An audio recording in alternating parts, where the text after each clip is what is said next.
அந்த ஆள் என்ன கண்ணா பண்ணான்னு திட்டி விட்டான் சார். அதை நினைச்சா எனக்கு ரொம்ப வருத்தமா இருக்கு அப்படின்னு சொல்லி கவலைப்பட்டார் ஒருத்தர். இதுல கவலைப்படுறதுக்கு என்ன இருக்குது அப்படின்னார் ஒரு பெரியவர். அவர் ஒரு மகான். என்ன சார் இப்படி சொல்றீங்க, ஒருத்தர் நம்ம பார்த்து திட்டுனா வருத்தமா இருக்காதா அப்படின்னார். அது எப்படி வருத்தமா இருக்கும், திட்டுறதுங்கிறது என்ன, அது வெறும் சத்தம் தானே அப்படின்னார் அந்த பெரியவர். நம்ம ஆளுக்கு தலையை பிச்சுக்கலாம் போல இருந்தது. இருக்காத அப்படின்னா நமக்கு அப்படித்தானே தோணுது. அந்த பெரியவர் சொல்றது ரொம்ப பெரிய விஷயம். அதை நாம புரிஞ்சிக்க முயற்சி பண்ணலாம்னா நடைமுறை வாழ்க்கைக்கு அது ஒத்து வர்றது மாதிரி தெரிய மாட்டேங்குது. இருந்தாலும் அந்த பெரியவர் அதுக்கு என்னதான் விளக்கம் கொடுக்கறாருன்னு பார்ப்போமே. ஒரு ரயில் போயிட்டு இருக்கு, அதுல ஒரு சாது போயிட்டு இருக்கார். அந்த ரயில் அவர் ஹரித்வாரம் போயிட்டு இருக்கார். அவரு ரயில்ல ஏகப்பட்ட கூட்டம். நம்ம ஊர் ரயில் கேட்க வேணும், டிக்கெட் வாங்கிட்டு கொஞ்சம் பேர், வாங்காத கொஞ்சம் பேர். அது என்னத்துக்கு அனாவசியமா டிக்கெட் அப்படிங்கிற நினைப்புல பாதி பேர். இந்த கூட்டத்துக்கு மத்தியில அந்த சாதுவும் போயிட்டு இருக்கிறார். உட்கார்றதுக்காக இருந்த இடத்துல ஒரு ஆள் படுத்திருக்கிறான். கொஞ்சம் முரட்டு ஆசாமி. அவன் காலு பக்கத்துல கொஞ்சோண்டு இடம் பாக்கி இருந்தது. அந்த இடத்துல இந்த சாது உட்காந்துருந்தார். மெதுவா உட்காந்துக்கிட்டார் போய். ஆனா அந்த ஆளு ராத்திரி பூரா இவரை காலால உதச்சிக்கிட்டே இருக்கிறான். அது இவருக்கு ரொம்ப அவமானமா பட்டுது. அதனால துக்கம் ஏற்பட்டது. இருந்தாலும் அதை ஒரு மாதிரியா சகிச்சுக்கிட்டே இவர் வந்து சேர்ந்தார். பொழுது விடிஞ்சது. அந்த சாது ஹரித்வார் வந்து சேர்ந்தார். அங்க ஒரு பெரிய ஞானியை சந்திச்சார். ராத்திரி ரயில்ல அந்த ஆளு உதைச்சதையும் அதனால தனக்கு ஏற்பட்ட துக்கத்தையும் இந்த சாது அந்த ஞானி கிட்ட சொன்னார். சொல்லிவிட்டு, ஏன் சுவாமி, எனக்கு துக்கம் ஏற்பட்டதே அது தப்பா அப்படின்னு கேட்டார். தவறுதான் அந்த ஞானி.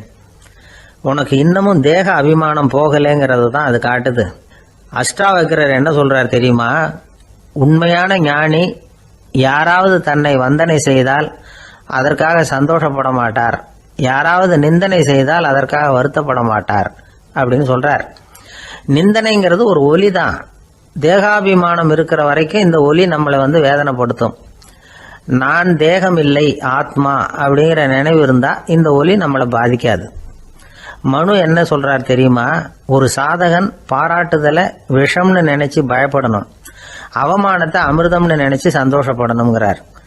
அவமானப்பட்டா கவலைப்படாம எப்படி இருக்க முடியும் அப்படின்னு தான் நமக்கு தோணும்.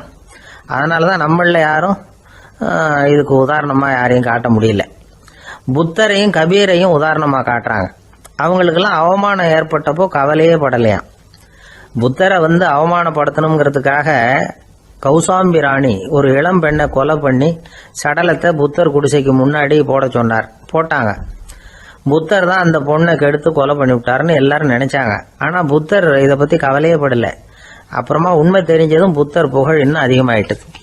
ஒரு பெரிய சபையில ஒரு மோசமான பொண்ணு நுழைஞ்சு தனக்கும் கபீருக்கும் சம்பந்தம் உண்டுன்னு சொன்னா கபீர் கவலைப்படல. அவங்க மாதிரியெல்லாம் நாமளும் இருக்க கத்துக்கணும். நிந்தனை, அபகீர்த்தி, அவமானம் எல்லாம் ஆண்டவன் கொடுக்கிற பிரசாதம்னு நினைக்கணும் அப்படின்னு சொல்றார் அந்த ஞானி. இதை கேட்ட இந்த காலத்து ஆசாமி ஒருத்தர், நான் கூட அப்படிதான் சார், யாராவது அவமானப்படுத்தினா கவலைப்பட மாட்டேன். நேத்து கூட ஒருத்தர் என்ன பலார்னு அரைஞ்சுட்டார், நான் கொஞ்சம் கூட கவலைப்படல, பேசாம வந்துட்டேன்னார். ஏன் அப்படி வந்துட்டீங்க அப்படின்னு. அவர் அரைஞ்சதுலேயும் ஒரு அர்த்தம் இருந்தது, அதனாலதான் அப்படி வந்துட்டேன்னார். ஏன் அரைஞ்சாருன்னு கேட்டேன். 10 வருஷத்துக்கு முன்னாடி 15 ரூபா அவர்கிட்ட கடன் வாங்கினேன், அதை கேட்டு கேட்டு பார்த்துட்டு கடைசியா தான் அரைஞ்சார் அப்படின்னார். ஆண்டவனுடைய பிரசாதம் இவருக்கு அடிக்கடி கிடைக்கும் போல இருக்கு.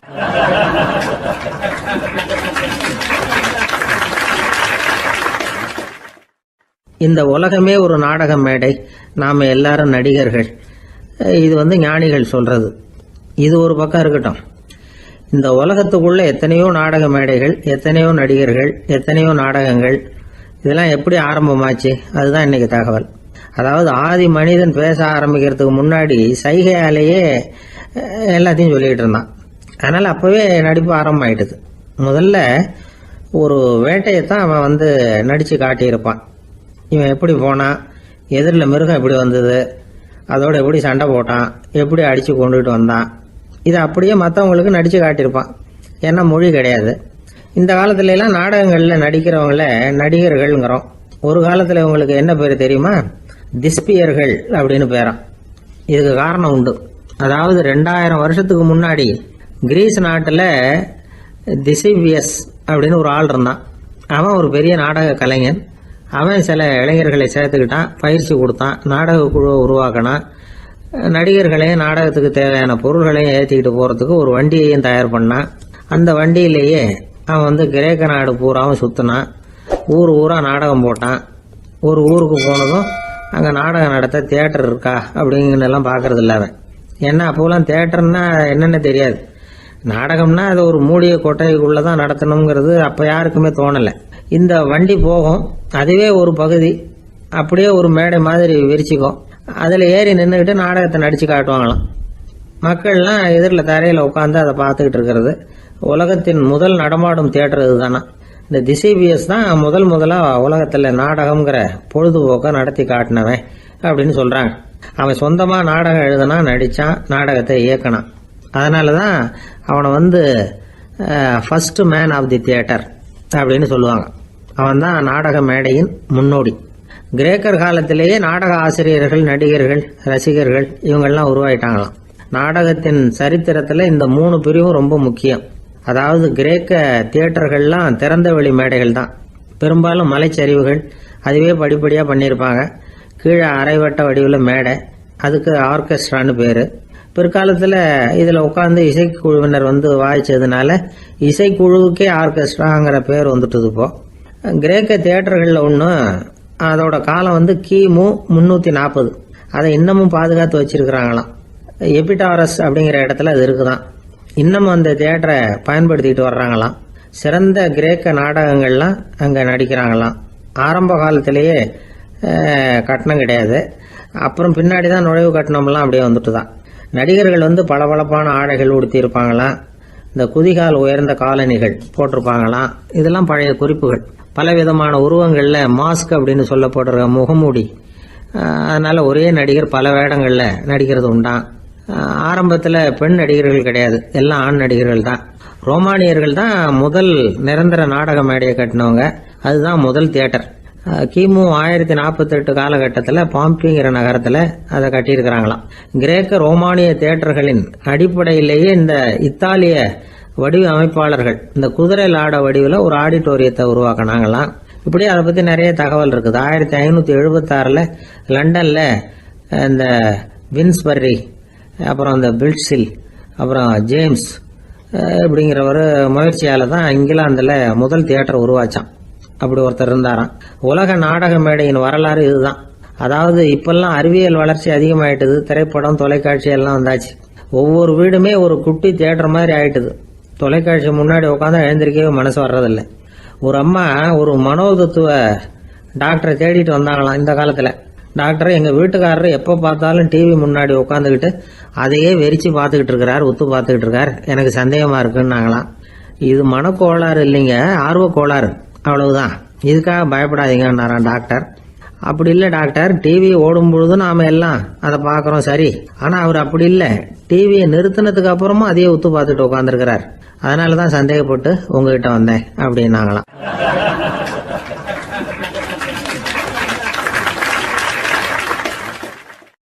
ஒரு ஊரில் ஒரு ராஜா இருந்தார். பெரிய அரண்மனையில் தான் இருக்கிறார். எல்லா வசதியும் இருந்தது. இருந்தாலும் அவர் எல்லாரும் சொல்கிறது எப்படி தெரியுமா, பிச்சைக்கார ராஜா. அப்படி ஒரு பேர் அவருக்கு நிலைச்சி போச்சு. ஜனங்களும் சரி, மற்ற தேசங்களில் உள்ளவங்களும் சரி, அவர் அந்த பேர் சொல்லியே குறிப்பிடுறது வழக்கமாக போட்டுது. இது அவருக்கு ரொம்ப கவலையாக போச்சு. என்ன இது, நம்மளை தேடி வர்றவங்களுக்கெல்லாம் நாம் சோறு போடுறோம், நம்ம புகழ்ந்து பாடல் ஏற்றி கொண்டு வர்ற புலவர்களுக்கெல்லாம் அவங்க எப்படி வந்தாலும் ஒருவேளை சோறு போடணுங்கிறது உத்தரவு. இவ்வளவுலாம் செஞ்சும் நம்மளை போய் பிச்சைக்கார ராஜான்னு எல்லாரும் சொல்கிறாங்களே, அது எதுக்காக இப்படி சொல்கிறாங்க? இதுதான் ராஜாவுக்கு குழப்பம். சரி, இதை பற்றி நம்ம அமைச்சர்கள் கிட்ட கேட்கலாமா அப்படின்னு யோசனை பண்ணார். இந்த விஷயத்தை போய் அவங்ககிட்ட எப்படி கேட்கறதுன்னு அவருக்கு தயக்கமாக இருந்தது. கௌரவ குறைச்சலாக தெரிஞ்சுது அவருக்கு. சரி, சாதாரண குடிமக்கள் கிட்ட இதை பற்றி கேட்கலாமா அப்படின்னு யோசனை பண்ணார். கேட்கலாம், ஆனால் அவங்க யாரும் ராஜா முன்னாடி வந்து நின்று தைரியமாக பேசக்கூடிய அளவுக்கு இல்லை. ராஜாவோட குழப்பம் நாளுக்கு நாள் அதிகமாக போச்சு. கடைசியாக அவர் ஒரு முடிவுக்கு வந்தார். அதாவது இதை பற்றி ஒரு பிச்சைக்காரங்கிட்டே கேட்டு பார்த்துட்டா என்ன. இதுதான் அவர் பண்ண முடிவு. உடனே மாறு வேஷம் போட்டுக்கிட்டு நகர்வலம் போனார். ஒரு பிச்சைக்காரனை கண்டுபிடிச்சார். இதை பாருப்பா, நம்ம ராஜாவை எல்லாரும் பிச்சைக்கார ராஜான்னே சொல்கிறாங்களே, அதுக்கு என்ன காரணமாக இருக்கும் அப்படின்னு கேட்டார். அதுக்கு அவன் சொல்கிறான், இதுக்கான பதிலை இன்னும் ஒரு 30 நாளில் சொல்கிறேன் அப்படின்னா. உடனே இவருக்கு சந்தோஷம். உண்மையை அவங்ககிட்ட சொன்னார். நான் வேற யாரும் இல்லை, நான் தான் இந்த நாட்டு ராஜா. இப்போ நீ என் கூடவே வந்துடு, அரண்மனையிலேயே தங்கிக்கோ. 30 நாள் கழித்து எனக்கு பதில் சொல்லிவிட்டு அதுக்கப்புறமா நீ போகலாம் அப்படின்னு சொல்லி அழைச்சிட்டு வந்துட்டார். அரண்மனையில் ஒரு மூலையில் அவன் தங்கறதுக்கு இடம் கொடுத்தார். தினம் 2 வேளையும் இவனுக்கு சோறு போடுங்க அப்படின்னு உத்தரவு போட்டார். ராஜா கொடுத்த இடத்துல போய் உக்காந்துக்கிட்டான் அந்த பிச்சைக்காரன். தினமும் அந்த அரண்மனையில் நடக்கிறதையெல்லாம் கவனிச்சிட்டு வந்தான். வேளைக்கு சாப்பாடு வரும், சாப்பிட்டுக்கிட்டு இருக்கான். இப்படி 30 நாள் முடிஞ்சுது. ராஜா வந்தார். என்ன, என்னோட கேள்விக்கு பதில் என்னன்னு கண்டுபிடிச்சிட்டியான்னார். கண்டுபிடிச்சிட்டேன்னா. என்ன எல்லாரும் பிச்சைக்கார ராஜான்னு சொல்றாங்களே, அது நியாயமா படுதா உனக்குன்னு கேட்டார். நியாயமா தான் படுது, சந்தேகம் இல்லாம நீங்க பிச்சைக்கார ராஜா தான். என்னதான் நீங்க வசதியோடவும் படைபலத்தோடவும் இருந்தா கூட நீங்க எங்க வர்க்கத்தை சேர்ந்த ஆசாமி தான் அப்படின்னு அடிச்சு சொல்லிவிட்டான் அந்த ஆள். என்னால் அப்படி சொல்றேன்னு கேட்டார் இவர். அரசே, ஒரு உண்மையை கண்டுபிடிச்சு சொல்றதா நான் உங்ககிட்ட சொன்னேன். நீங்க ராஜ பரம்பரைன்னா உடனே உங்க கழுத்துல கிடக்கிற முத்து மாலையை கழட்டி பரிசா கொடுத்துருப்பீங்க, பொன்னையும் மணியையும் கொடுத்துருப்பீங்க. ஆனா நீங்க அப்படி செய்யல. என்ன ஒரு மூலையில உட்கார வச்சு 2 வேளை சோறு போட சொன்னீங்க. உங்களை தேடி யார் வந்தாலும், யார் பாராட்டி பேசினாலும் அல்லது பிரச்சனைகளை சொன்னாலும் நீங்க செய்யற ஒரே காரியம் சோறு போடுறது தான். பிச்சைக்காரனுக்கு சோறு மட்டும்தான் உலகம். உங்க விஷயத்திலையும் நீங்க அப்படித்தான் நினைக்கிறதாக தெரியுது. நல்லா கவனிங்க. எந்த ஒரு பிரச்சனைக்கும் சோறு தான் முடிவுன்னு நினைக்கிறீங்க பாருங்க. நீங்க சந்தேகமில்லாத எங்களை சேர்ந்த ஆளுதான் அப்படின்னுட்டான் அந்த பிச்சைக்காரன். அதுக்கப்புறம் தான் அந்த ராஜா தன்னுடைய தவறுகளை எல்லாம் தேர்த்திக்கிட்டாராம். பசின்னு வர்றவங்களுக்கு சோறு தான் போடணும், அது தப்பு இல்லை. பாராட்ட வர்றவங்களுக்கெல்லாம் சோத்தையே போட்டு அனுப்புனா இப்படிதான் பேர் வரும். எனக்கு தெரிஞ்ச ஒருத்தர் தினமும் யாராவது ஒருத்தரை தன் வீட்டுக்கு அழைச்சிட்டு போவார், சாப்பாடு போட்டு அனுப்புவார். முன்னறிவிப்பு இல்லாம திடீர்னு ஒரு விருந்தாளியோட வீட்டில் போய் இவர் நிக்கிறது வழக்கம். அந்த அம்மாவும் இவருக்காக தயார் பண்ணி வச்சிருந்ததை இவர் அழைச்சிட்டு வந்திருக்கிற விருந்தாளிக்கு போட்டுருவாங்க. விருந்தாளி சாப்பிட்டுட்டு போனதுக்கு அப்புறம் இவர் மனைவி கிட்ட உனக்கு சிரமம் வேணாம் அப்படின்னு சொல்லிவிட்டு பக்கத்தில் உள்ள ஒரு ஹோட்டலுக்கு போய் காசு கொடுத்து சாப்பிட்டுட்டு வந்துருவார். பல நாள் இப்படி நடக்கும். ஒரு நாள் அவரை தனியா கூப்பிட்டுக்கிட்டு போய் ஏன் இப்படி பண்றீங்கன்னு கேட்டோம். அதுக்கு அவர் சொல்றாரு, எங்க வீட்டு சாப்பாட்டுல இருந்து தப்பிக்கிறதுக்கு எனக்கு வேற வழி எதுவும் தெரியல சார், அதனாலதான் இப்படி பண்ணிட்டு இருக்கிறேன் அப்படின்னார். ரொம்ப பரிதாபமா.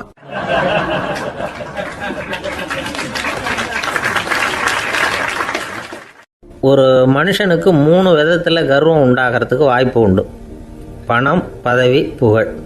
பணம் அதிகமாக வந்தால் கர்வம் வரலாம், பதவி பெருசாக வந்துட்டுதுன்னா கர்வம் வரலாம், புகழ் அதிகமாக போனாலும் கர்வம் வரலாம். இந்த 3 வகையான கர்வத்துக்கும் இடம் கொடுக்காம இருக்கிறாங்க பாருங்க, அவங்க தான் சிறந்த மனிதர்கள். ஒரு பெரிய பொறுப்பில் இருக்கிறவங்களுக்கு கர்வம் வந்துடக்கூடாது. அப்படி வந்துட்டுதுன்னா அது எல்லாருக்கும் இடைஞ்சல். ஒரு ராஜா இருந்தார். அவர் ஒரு நாள் தன்னுடைய தலைநகரத்தை சுற்றி வந்துக்கிட்டு இருந்தார். ஒரு இடத்துல ஒரு அழகான நிலத்தை பார்த்தார். ஆஹா, இந்த இடத்துல நமக்குன்னு ஒரு மாளிகையை கட்டினா எவ்வளோ நல்லா இருக்கும் அப்படின்னு நினச்சார். ராஜா நினச்சா அது முடியாத காரியமா? சரி, இந்த நிலம் யாருக்கு சொந்தம்னு விசாரிங்க அப்படின்னார் பக்கத்தில் இருந்தவங்கக்கிட்ட. அவங்கெல்லாம் ஓடி போய் விசாரித்தாங்க. அந்த இடம் ஒரு வயசான கிழவிக்கு சொந்தம், வயசான அம்மாவுக்கு சொந்தமாக. அந்த அம்மா தான் அதில் ஒரு குடிசையை போட்டு குடியிருந்துக்கிட்டு இருக்கிறாங்க. சரி, அந்த நிலத்துக்கு ஒரு விலையை நிர்ணயம் பண்ணி அதை அந்த வயசான அம்மா கிட்ட கொடுத்துருங்கோ அப்படின்னு உத்தரவு போட்டார் ராஜா. ஆனால் அந்த அம்மா, இது எங்கள் பூர்வீக இடம், இதை விற்க மாட்டேன் அப்படின்னு சொல்லிவிட்டுது. சரி, 2 பங்கு விலை கொடுக்குறோம்னு சொல்லி பாருங்க அப்படின்னாங்க. அப்படியே சொன்னாங்க அரண்மனை ஆட்கள். அதுக்கும் சம்மதிக்கலை அந்த அம்மா. இதை கேள்விப்பட்டதும் ராஜாவுக்கு கோபம் வந்துட்டுது. தன்னுடைய ஆளுங்களை கூப்பிட்டார். போய் அந்த குடிசையை பிரித்து எறிங்க, காசெல்லாம் ஒன்றும் கொடுக்காதீங்க அப்படின்னு கத்தினார். அவ்வளோதான். அடுத்த நிமிஷம் அரண்மனை ஆசாமிகள் போனாங்க, குடிசையை பிரித்து எரிஞ்சாங்க. அந்த வயசான அம்மா இருக்கு, அதுவும் அந்த இடத்த விட்டு துரத்தி விட்டாங்க. அந்த இடத்துல ஒரு அரச மாளிகையை கட்டி முடிச்சிட்டாங்க. அந்த வயசான அம்மா பாவம், ராஜாவே இப்படி பண்ணால் யாருக்கிட்ட போய் முறையிட முடியும்? ஒரு ஞானி இருந்தார், அவர்கிட்ட போய் சொன்னாங்க. அவர் இவங்க சொன்னதை கேட்டு மனசில் வச்சுக்கிட்டார். ஒரு நாள் அந்த ராஜாவே இந்த ஞானியை கூப்பிட்டார். புதுசாக ஒரு மாளிகை கட்டியிருக்கிறேன், வந்து பாருங்கன்னு. சரின்னு சொல்லி இந்த பெரியவர் ஒரு நாள் இந்த மாளிகைக்கு போனார். சும்மா போகல, ஒரு கழுதையையும் ஓட்டிகிட்டு போனார். கொஞ்சம் சாக்குகள், வெத்து சாக்கு, அதையும் எடுத்து கழுதை முதுகில் போட்டு கழுதையை ஓட்டிக்கிட்டு போகிறார். ராஜா பார்த்தார். அவருக்கு இது ஆச்சரியமாக இருந்தது. என்ன இது மாளிகைக்கு வந்துட்டு போங்கன்னு கூப்பிட்டா கழுதை சாக்கு இதெல்லாம் கொண்டு வராரு, ஒன்றும் புரியலையேன்னு நினச்சார்.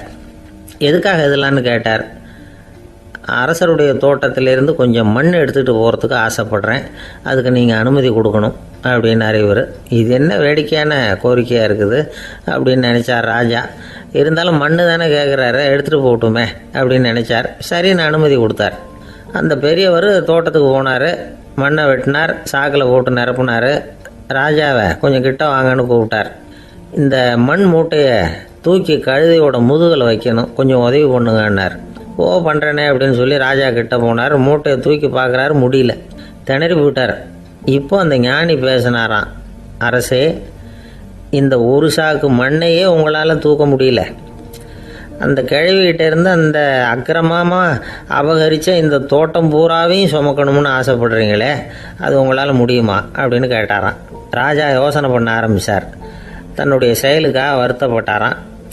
அந்த வயசான அம்மாவை உடனடியாக வரவழைச்சார். தாயே, தப்பு பண்ணிட்டேன், என்னை மன்னிச்சுக்குங்க, இன்னையிலேருந்து இந்த மாளிகையும் தோட்டமும் உங்களுக்கு தான் சொந்தம் அப்படின்னு சொல்லிவிட்டாராம். போகிறப்ப இந்த உலகத்திலேருந்து எண்ணத்தை எடுத்துகிட்டு போக போகிறோம், அதனால் ரொம்பவும் அலட்டிக்க வேண்டியதில்லை, கர்வப்பட வேண்டியதில்லை அப்படிங்கிறது ஒரு பெரிய உபதேசம். ஒரு பெரிய மனுஷன் சாக கிடந்தார், ரொம்பவும் அழுதார். ஏன் அழறீங்க அப்படின்னு கேட்டாங்க சுற்றி இருந்தவங்க. நான் சாகிறதுக்காக கவலைப்படலை, நான் நம்ம ஜனங்களுக்காக எவ்வளவோ காரியம்லாம் செஞ்சுக்கிட்டு வந்தேன். நான் செஞ்சுக்கிட்டு வந்த சேவையை இனிமேல் யார் செய்ய போகிறாங்க, அது யாரால முடியும், அதை நினச்சி தான் அழறேன் அப்படின்னாராம். ஒருத்தர் முன்னாடி வந்தார். அதுக்காக நீங்கள் கவலைப்படாதீங்க, உங்கள் சேவையை தொடர்ந்து செய்கிறதுக்கு என்ன மாதிரி இளைஞர் பட்டாலும் தயாராக இருக்குது, இருந்தாலும் எங்கள் கவலை என்னென்னா அப்படின்னு இழுத்தார். என்ன சொல்லுங்கன்னு கேட்டார் அவர். நீங்கள் இது வரைக்கும் என்ன சேவை செஞ்சுக்கிட்டு வந்தீங்க, அதுதான் எங்களுக்கு இன்னமும் புரியாத புதிராக இருக்குது அப்படின்னாராம் அவர்.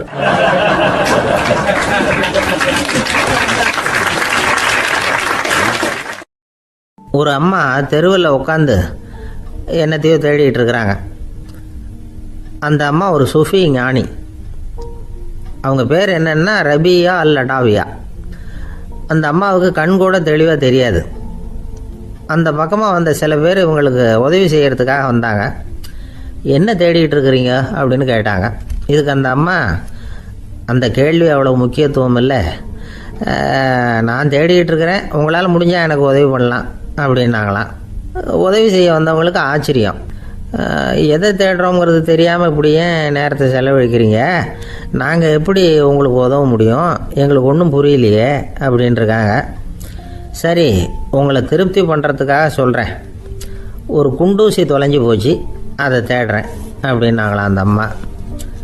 அதுக்கப்புறம் இவங்களும் சேர்ந்து தேட ஆரம்பிச்சிட்டாங்க. கொஞ்ச நேரம் ஆச்சு, ஒன்றும் கிடைக்கல. உதவி செய்ய வந்தவங்களும் அழுத்து போட்டாங்க. அப்புறம் கேட்டாங்க, பாருங்கம்மா, இது ரொம்பவும் பெரிய தெரு, அகலமான தெரு, அதனால் குறிப்பாக நீங்கள் எந்த இடத்துல அந்த குண்டூசியை தொலைச்சிங்க அதை சொல்ல முடியுமான்னாங்களாம். இதுக்கு அந்த அம்மா, நீங்கள் மறுபடியும் அர்த்தமில்லாத கேள்வியை கேட்குறீங்க, உங்கள் கேள்விக்கும் நான் தேடுறதுக்கும் என்ன சம்மந்தம்னாங்களாம். இதை கேட்டதும் அவங்க ஒரு மாதிரி ஆயிட்டாங்க. என்னம்மா நீங்கள் பைத்தியம் மாதிரி பேசுகிறீங்க அப்படின்னாங்களாம். சரி, உங்களை மறுபடியும் திருப்திப்படுத்துறதுக்காக சொல்கிறேன், அதை நான் எங்கள் வீட்டில் தொலைச்சிட்டேன் அப்படின்னாங்களாம். அப்புறம் எதுக்காக இங்கே வந்து தேடிட்டு இருக்கிறீங்க அப்படின்னு கேட்டிருக்காங்க. ஏன்னா இங்கே தான் வெளிச்சம் அதிகமாக இருக்குது, அங்கே வீட்டுக்குள்ளே இருட்டாக இருக்குது, அதனால் இங்கே வந்து தேடுறேன், வெளிச்சம் உள்ள இடத்துல தானே தேட முடியும் அப்படின்னாங்களாம் அந்த ஞானி. இந்த கதைக்கு என்ன அர்த்தங்கிறத பெரியவங்க சொல்கிறாங்க. அதாவது இந்த தேடுதல்ங்கிறது ஒரு வியாதி. அது நம்ம சதா அலைய வைக்கும், பைத்தியமாக மாற்றுறதுக்கு முயற்சி பண்ணோம். ஒரு காலம் அது நிறைவு அடையவே அடையாது. வாழ்வுங்கிறது ஒரு புரிந்து கொள்ள முடியாத சதா இயங்கி கொண்டிருக்கிற ஒரு செயல். அதுக்கு ஆரம்பமும் இல்லை, முடிவும் கிடையாது. எதையோ தேடணும் அப்படிங்கிற உந்துதல் நமக்குள்ளே இருக்கும், ஆனால் குறிப்பாக எதை தேடிட்டு இருக்கிறோம் அப்படிங்கிறது புரியாது. அப்படி ஏதாவது ஒன்றை தேடி அடைஞ்சிடுறோம்னு வச்சுக்கோங்க, உடனே ஒரு அதிருப்தி வந்துடும். அதனால் வாழ்க்கைங்கிறது சலிப்பு நிறைந்தது அப்படிங்கிற எண்ணத்தை உண்டாக்கிக்கிறோம். ஒன்று அடைஞ்சதுக்கு அப்புறம் இன்னொன்று தேட ஆரம்பிச்சிருவோம். ஆக இந்த தேடல்ங்கிறது நாம் ஒன்று அடைஞ்சாலும் அடையாவிட்டாலும் தொடர்ந்து நடந்துக்கிட்டு தான் இருக்கும். இதுக்கு முடிவே கிடையாது. இந்த உண்மையை நாம் நல்லா புரிஞ்சுக்கணும் அப்படிங்கிறது பெரியவங்களுடைய கருத்து. ஏழையும் தேடுறான், பணக்காரனும் தேடுறான், நோயாளியும் தேடுறான், நோய் இல்லாதவனும் தேடுறான், அதிகாரம் உள்ளவனும் தேடுறான், அதிகாரம் இல்லாதவனும் தேடுறான், முட்டாளும் தேடுறான், அறிவாளியும் தேடுறான். ஆனால் யாரும் இதை தான் தேடி சாதிக்க போகிறோம், இதுதான் முடிவு அப்படின்னு திட்டவட்டமாக சொன்னதில்லை. ஒன்று அடைஞ்சதும் இன்னொன்று தேட ஆரம்பிச்சிடுறாங்க, அவ்வளோதான். அதாவது உங்களின் தேடுபவர் உங்கள் உள்ளே தான் இருக்கிறார், அவரை தேடி கண்டுபிடியுங்கள். இதுதான் ஞானிகள் நமக்கு சொல்லுகிற ஒரு ஆலோசனை. நம்மால் ஒருத்தன் ஜெயிலில் இருந்தான். இன்னொரு கைதி அவனை பார்த்து கேட்டான், ஏன்பா உன்னை பார்க்குறதுக்கு வெளியிலேருந்து யாருமே இங்கே வர்றது இல்லையே, உனக்கு சொந்தக்காரங்களே கிடையாதா அப்படின்னு கேட்டானா. ஏன் இல்லை, எனக்கு சொந்தக்காரங்க நிறைய பேர் உண்டு, அவங்க என்னை பார்க்க வராததுக்கு காரணம் வேற அப்படின்ட்டுருக்கான் இவன். என்ன காரணம்னு கேட்டான் அவன். அதுக்கு இவன் சொன்னானா, அதுக்கு என்ன காரணம்னா அவங்க எல்லாரும் இங்கே உள்ளேயே இருக்கிறாங்க அப்படின்னானா.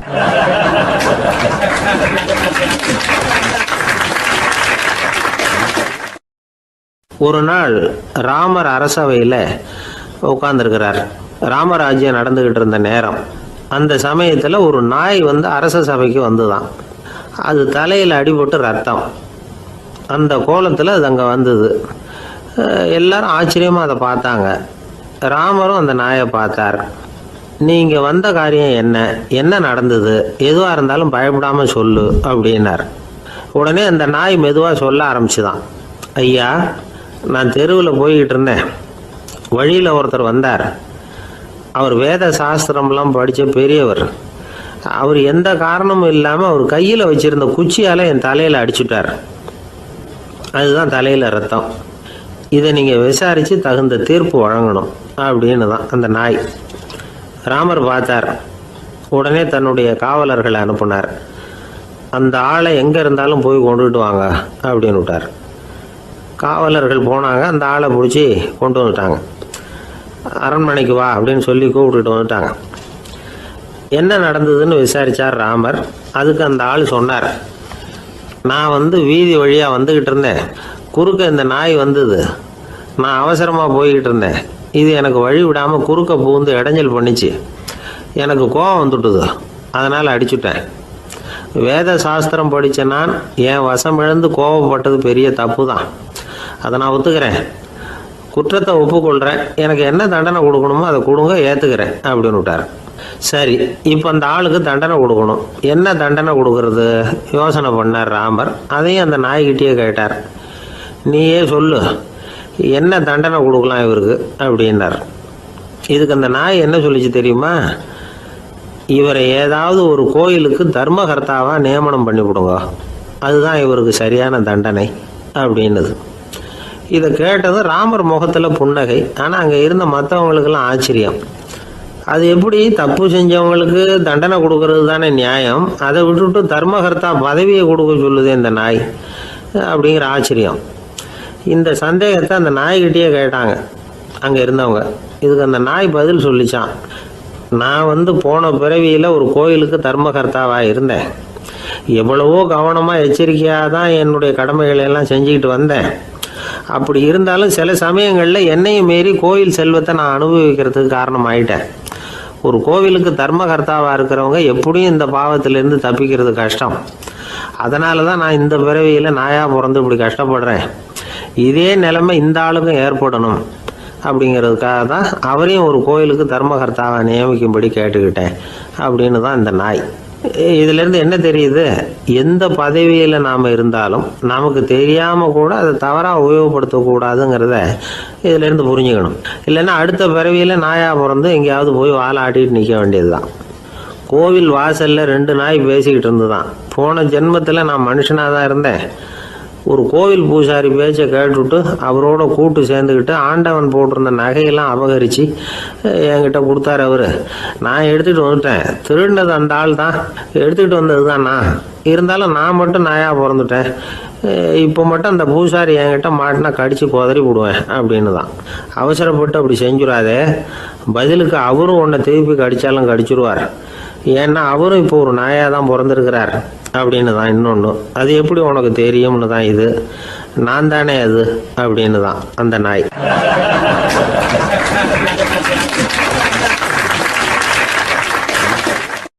நம்மக்கிட்ட ஒருத்தன் தப்பாக நடந்துக்கிட்டானா உடனே நாம் என்ன செய்வோம்? கையை ஓங்கிட்டு அவனை அடிக்க போவோம். நாம் அவங்ககிட்ட அவனை விட ஒருபடி மேலாக தப்பாக நடந்துக்குவோம். ஆனால் பெரியவங்கள்லாம் அப்படி நடந்துக்கிறது இல்லை. இன்னா செய்தாரை ஒருத்தல் அவர் நாண நன்னயம் செய்து விடல் அப்படின்னு வள்ளுவர் சொல்லியிருக்கார் இல்லையா? அதுக்கு தகுந்த மாதிரி நடந்துக்குவாங்க. பாயசித் விஸ்தாமிங்கிறவர் ஒரு பெரிய ஞானி. அவர் ஒரு நாள் ராத்திரி ரொம்ப நேரம் மசூதியில் இருந்துட்டு வீட்டுக்கு திரும்பி வந்துகிட்டு இருக்கிறார். வழியில் ஒரு குடிகாரன், அவன் கையில் ஒரு இசைக்கருவி, அதை கண்ணா பின்னான்னு மீட்டிக்கிட்டு வாய்க்கு வந்தபடி என்னத்தையோ பாட்டுன்னு நினச்சிக்கிட்டு பாடிக்கிட்டு அவன் பாட்டுக்கு கிடக்கிறான் வழியில். அதோடு இருந்தாலும் பரவாயில்ல, அந்த பக்கமாக வழியில் போகிறவங்க வர்றவங்களையெல்லாம் பார்த்து கண்ணா பின்னான்னு திட்டிக்கிட்டு இருக்கிறான், ரொம்ப வளர்க்குறான். பாயசீத் பிஸ்தாமிங்கிற அந்த பெரியவர் அந்த வழியாக போகிறார். அவனை பார்க்குறார்.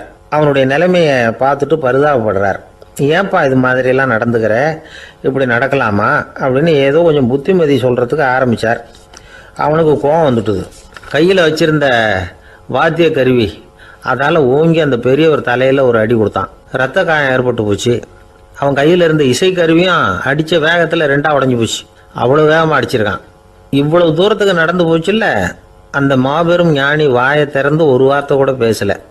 பேசாமல் தலையை பிடிச்சிக்கிட்டு அவர் பாட்டுக்கு போயிட்டார்.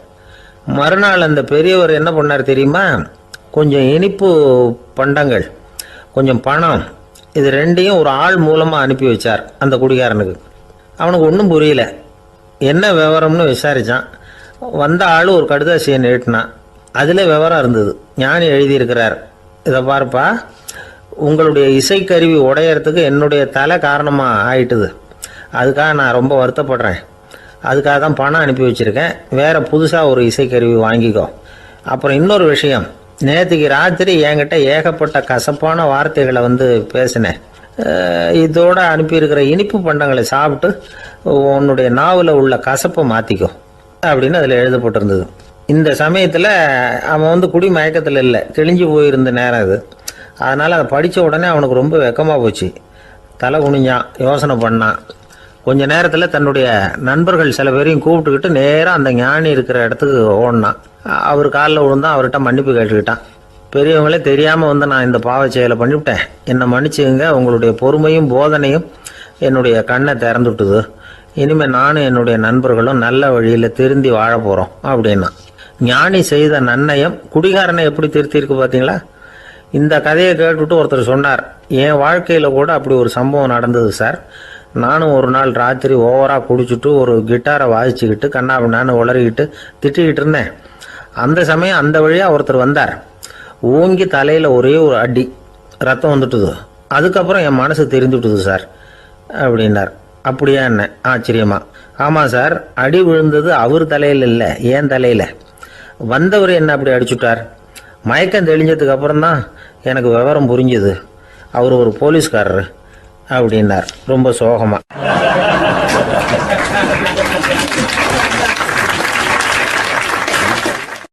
அந்த ஆளுக்கு பேச தெரியாது, அவர்கிட்ட கொஞ்சம் எச்சரிக்கையாக நடந்துக்கோ அப்படின்னு சொல்கிறது உண்டு. அப்படின்னா என்ன அர்த்தம்? அவர் இன்னமும் குழந்தையாகவே இருக்கிறாரு, இன்னும் பேச்சு வரலன்னு அர்த்தம்? அப்படி இல்லை, அவருக்கு நாகரிகமாக பேச தெரியலன்னு அர்த்தம். பேசுறதுங்கிறது மனுஷனால் மட்டுமே முடியக்கூடிய ஒரு காரியம்.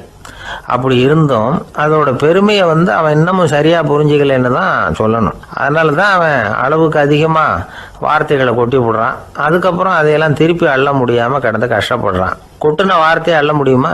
ஒருத்தரை இன்னைக்கு பார்த்து முட்டாள்னு திட்டி விடுறீங்க, நாளைக்கு மறுபடியும் அவர்கிட்ட போய் நேற்றுக்கு உன்னை முட்டாள்னு சொல்லிவிட்டேன், அந்த வார்த்தையை திருப்பி கொடு, வாங்கிட்டு போயிடுறேன் அப்படின்னு நான் சொல்ல முடியும்? அவன் கோபக்காரனாக இருந்தால் நேற்றுக்கே அதை வேறு விதமாக உங்களுக்கு திருப்பி கொடுத்துருப்பான். உலகத்தில் எவ்வளவோ ஜீவராசிகள் இருக்குது, அதுக்கெல்லாம் வாய் இருக்குது. அந்த வாயெல்லாம் எதுக்கு உபயோகம்? சாப்பிட்றதுக்காக. ஆனால் நமக்கு இருக்கிற வாய் சாப்பிட்றதுக்காக மட்டும் இல்லை, பேசுறதுக்காகவும் தான். பேச முடியலன்னா வாய் இருந்தால் கூட அது வாயில்லா ஜீவன் தான். ஒரு பையனை பார்த்து அது வாய் உள்ள புள்ள பொழைச்சிக்கும் அப்படின்னா மற்ற பையன்களுக்கெல்லாம் முகத்தில் வாயே இல்லைன்னு அர்த்தம்? அப்படி இல்லை, அந்த பையன் கொஞ்சம் கெட்டிக்காரத்தனமாக பேசுவான்னு அர்த்தம். அதனால் எப்படி பேசணும் அப்படிங்கிறத நாம் முக்கியமாக தெரிஞ்சுக்கணும். இதுக்கு 8 விதமான குறிப்புகளை நம்ம பெரியவங்க சொல்லியிருக்கிறாங்க. பேச்சுக்கு 8 அங்கங்கள் உண்டு அப்படின்னு அவங்க சொல்கிறாங்க. அதெல்லாம் என்னென்ன அப்படின்னா, உண்மை, நன்மை, அன்பு, நிதானம், இனிமை, ஆழம், சமயமறிதல், சபையறிதல். இந்த 8 தன்மையும் பேச்சில் இருக்கணுமா. இதையே கொஞ்சம் விவரமாக சில பேர் போர்டில் எழுதி வச்சுருப்பாங்க. அதாவது எழுத்துலையாவது அதெல்லாம் இருக்கட்டுமே அப்படின்னு நினச்சி நீங்கள் கூட சில இடங்களில் இதை பார்த்துருக்கலாம். அதாவது உண்மையே பேசுக, நன்மையே பேசுக, அன்பாக பேசுக, நிதானமாக பேசுக, இனிமையாக பேசுக, ஆழமுடையதாக பேசுக, சமயமறிந்து பேசுக, சபையறிந்து பேசுக, இப்படி எழுதி வச்சுருப்பாங்க. இந்த 8 அம்சமும் சரியாக பொருந்தி இருந்தால் தான் அது பேச்சு. மற்றதெல்லாம் பேச்சாயிடாது. பேச்சு ஒரு சிறந்த கலை. எல்லாத்தையும் விட பேசாமல் இருந்தும் பழகணும், அது ரொம்ப முக்கியம். உண்மையே பேசணும். சத்தியத்துக்கு மதிப்பு கொடுக்குறவங்கள தான் சரித்திரம் மதிக்கும். உண்மை பேசினா மட்டும் போதாது, அந்த உண்மையில் நன்மை கலந்துருக்கணும். கொலைகாரனுக்கு பயந்துக்கிட்டு ஒருத்தன் உங்கள் வீட்டுக்குள்ளே ஒளிஞ்சிருக்கிறான். அந்த முரட்டை ஆசாமி கையில் அரிவாளோடு வந்து அவங்க வந்தானான்னு உங்ககிட்ட கேட்குறான்னு வச்சுங்க. உண்மைதான் உயர்வு தரும் அப்படின்னு நினச்சிக்கிட்டு, ஆமாம் உள்ளே தான் இருக்கிறான், அடுப்பங்கரையில் குதிருக்கு பின்னாடி உட்காந்துருக்கிறான், போய் பிடிச்சிட்டு போங்க அப்படின்னா சொல்லுவீங்க? அது நன்மை இல்லாத உண்மை. அதனால் பிரயோஜனம் கிடையாது. அதே மாதிரி உங்கள் பேச்சில் அன்பு இருக்கணும், நிதானம் இருக்கணும், இனிமை இருக்கணும், சிந்தித்து பேசணும், சமயம் அறிந்து பேசுகிறதும் முக்கியம். அதை பற்றி நமக்கு வேறு யாரும் சொல்லிக் கொடுக்க வேண்டியதில்லை. எந்த நேரத்தில் யாருக்கிட்ட எப்படி பேசினா காரியம் நடக்கும் அப்படிங்கிறது நமக்கு நல்லா தெரியும். அது கைவந்த கலை. அவையறிந்து பேசுகிற திறமை பேச்சாளர்களுக்கு ரொம்ப அவசியம். அது இல்லைன்னா நிலைமை பரிதாபமாயிடும். ஒரு பேச்சாளர் ரொம்ப மும்முரமாக பேசிக்கிட்டே இருந்தாராம். ரொம்ப நேரம் நிறுத்தவே இல்லை, பேசிக்கிட்டே இருக்கிறார். சபையில் இருந்தவங்கலாம் ஒவ்வொருத்தராக எழுந்திரிச்சு போய்கிட்டே இருக்கிறாங்க. கடைசியில் 2 பேர் தான் அக்கறையாக பேசுகிறவரை கவனிச்சிட்டு உட்காந்துருந்தாங்களாம். மேடையில் பேசிக்கிட்டு இருந்தவர் அவங்கள பார்த்து சொன்னாராம், எனக்கு கூட்டம் முக்கியம் இல்லை, எவ்வளவு பேர் என் பேச்சை கேட்குறாங்க அப்படிங்கிறது முக்கியம் இல்லை. நீங்கள் 2 பேராவது ஊக்கமாக என்னை கவனிச்சிக்கிட்டு உட்காந்துருக்குறீங்க, அது போதும். உங்களுக்காகவே நான் பேசிக்கிட்டு இருக்கிறேன் அப்படின்னார். இதை கேட்டதும் உட்காந்துருந்த 2 பேரில் ஒருத்தர் எழுந்திருச்சு, அப்படி இல்லைங்க, நாங்கள் 2 பேரும் நீங்கள் பேசி முடித்த உடனே தொடர்ந்து பேச வேண்டிய ஆளுங்க, அதுக்காக தான் காத்துக்கிட்டு இருக்கிறோம், சீக்கிரம் முடிங்க அப்படின்னாங்களாம்.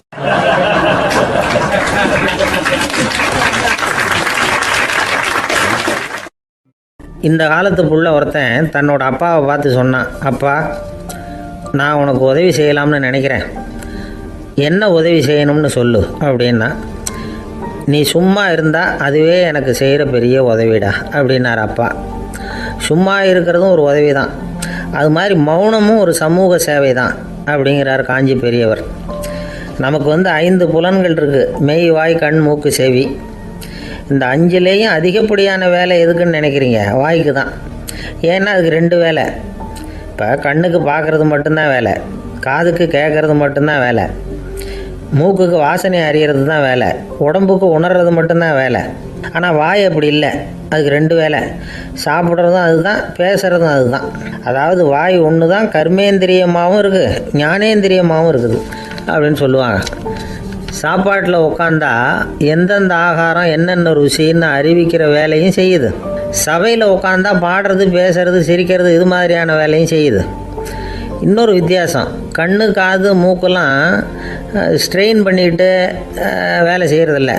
ஒரு ரோஜா பூ பார்த்தா உடனே மூக்கு அப்படியும் இப்படியும் அசைய ஆரம்பிக்கிறதில்ல. ஒரு சங்கீதத்தை கேட்ட உடனே காது ஆட ஆரம்பிக்காது. ஆனால் வாய் அப்படி இல்லை, அது பேசினாலும் சரி சாப்பிட்டாலும் சரி அசைஞ்சு தான் ஆகணும். ஆக மற்றதை விட வாய்க்கு வேலை ஜாஸ்தின்னு தெரியுது. சாப்பிட்றது, பேசுறது அப்படின்னு 2 காரியம் அதுக்கு. இப்படி 2 காரியம் இருக்கிறதுனால அது 2ஐயும் பாதியாக குறைச்சிக்கணுங்கிறது கடவுள் அபிப்பிராயமாக இருக்கணும் அப்படிங்கிறார் காஞ்சி பெரியவர். ஆனால் இப்போ நாம் அப்படியே நடந்துக்கிறோம், அதுக்கு நேர்மாறாக நடந்துக்கிறோம். நாம் சாப்பிட்றதும் அதிகம், பேசுகிறதும் அதிகம், 2 வேலையையும் தேவைக்கு அதிகமாகவே செய்கிறோம். வாய் தான் ரொம்ப ஓவர் ஒர்க்குடு. அதுக்கு ஓய்வு கொடுத்தா உடம்பும் நல்லாயிருக்கும், உலகமும் நல்லாயிருக்கும். மௌன விரதம் இருக்கிறதெல்லாம் எதுக்காக நினைக்கிறீங்க? இதுக்காக தான். இந்த காலத்தில் மௌனமாக இருக்கிறவங்கெல்லாம் மகத்தான தொண்டு செய்கிறாங்க அப்படின்னு தான் சொல்லணும். சத்தம் அதிகமாக போய் தான் சவுண்டு பொல்யூஷன் வருது. அது மட்டும் இல்லை, மௌனமாக இருந்தால் சண்டை சச்சரவே வராது. மௌனம் கலக நாஸ்தி. ஆக இதுவும் ஒரு சமூக சேவை தான். நமக்கு தான் வாய் இருக்குதுங்கிறதுக்காக வசமாக சாப்பிட்றதும் தப்பு, வளவளன்னு பேசுகிறதும் தப்பு. ஒரு கருத்தை சொல்கிறதுக்கு ஒரே ஒரு சொல்லு போதும் அப்படின்னு இருக்கும்பொழுது 2 சொற்களை செலவு பண்ணாதே. எவ்வளவு சொன்னாலும் அதனால் ஒரு பயனும் விளையாது அப்படின்னு தெரிய வருமேயானால் அந்த ஒரு சொல்லையும் விரயம் பண்ணாதே அப்படிங்கிறார் ஒரு அறிஞர். எல்லா குணங்கள்லேயும் மௌனம்தான் சிறந்தது அப்படிங்கிறார் ஒருத்தர். மௌனமாக இருக்கிறது மூலமாக மற்றவர்கள் குறைகளை நம்மளால் தெரிஞ்சிக்க முடியும். அதே சமயத்தில் நம்மக்கிட்ட இருக்கிற குறைகளை மற்றவங்களுக்கு தெரியாமல் மறைச்சிக்கவும் முடியுங்கிறார் அவர். உண்மைதானே. ஒரு பெரிய மேடை பேச்சாளர், பொது வாழ்க்கையில் 25 வருஷ காலமாக ஈடுபட்டிருக்கிறவர். அவர் மனைவி ஒரு நாள் சொன்னாங்க, எங்கள் வீட்டுக்காரர் 25 வருஷ காலமாக பொது வாழ்வில் ஈடுபட்டிருந்தா கூட இந்த மாதம் 10ஆம் தேதியிலேருந்து தான் மக்களுக்கு சேவை செய்ய ஆரம்பிச்சிருக்கார் அப்படின்னு நாங்கள் ரொம்ப பெருமையாக. 10ஆம் தேதிக்கு அப்படி என்ன விசேஷம் அப்படின்னு கேட்டோம். அன்னையிலேருந்து தான் அவர் மேடையில் பேசுகிறத நிறுத்தினார் அப்படின்னாங்க அந்த அம்மா.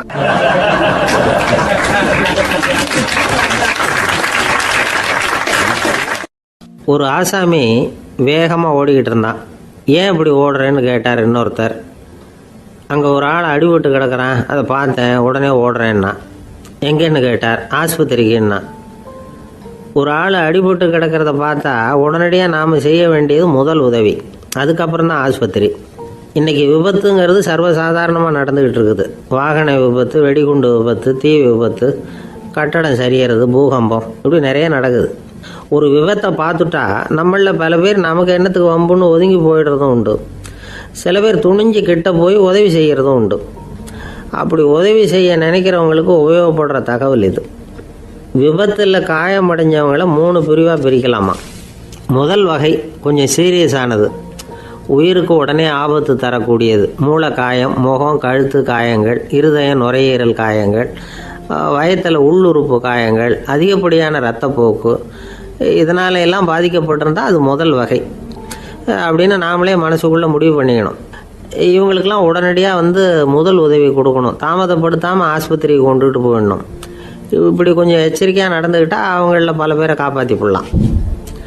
2வது வகை எப்படின்னா, முதல் உதவி விரைவாக கிடைச்சா உயிர் பிழைக்கக்கூடிய மார்பு காயங்கள், கைகால் எலும்பு முறிவு, இடுப்பு முதுகெலும்பு காயம், சீரான இரத்த சேதம், இப்படிப்பட்டவங்களை 2வது வகையாக பிரிக்கணும்.